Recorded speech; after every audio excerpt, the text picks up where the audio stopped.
was created with the idea of childhood memories and how we relate to these childhood memories as adults. And sometimes these memories can be very clear, but sometimes they link to certain emotions that we can't necessarily rationalize as adults. The audience enters a room which reminds us of a familiar home-like environment.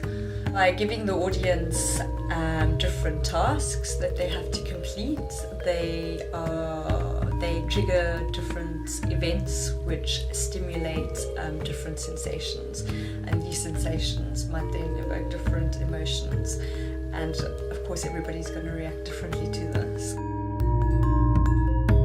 What we want to create for the audience is a whole journey where they have to discover the space they are in and inhabit this space, and by doing so kind of make the piece unfold.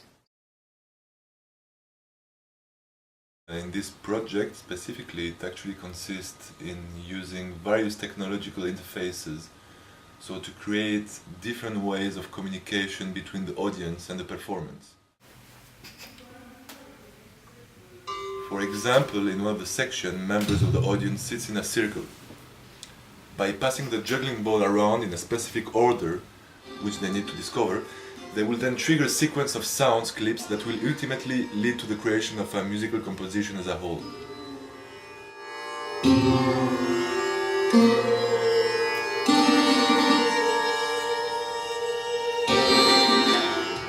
Within the same principle, in another section, a member of the audience is wearing an illuminated mask.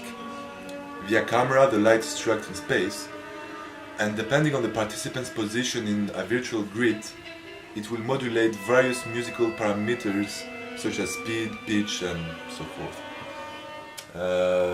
There again, in another section, we use pressure-sensitive sensors. Using hacked dance pads, 8 participants will have to synchronize their steps so to control 8 individual samples. To help them do this, a video projection on the floor will lead to the choreography.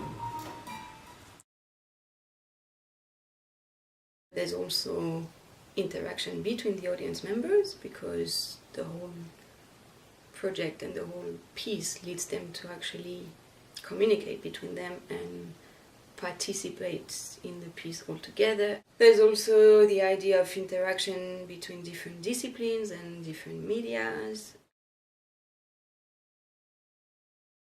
Okay, I think one thing that we're trying to do with this project is to find a new way to collaborate in general, because we have a big team of artists, and I think we're using lots of people that are not necessarily working in a performance environment normally. Which include photography, video and animation on the visual side.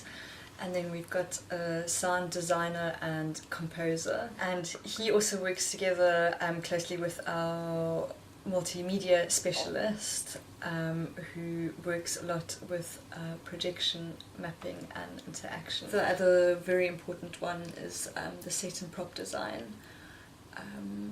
which kind of interacts with the media.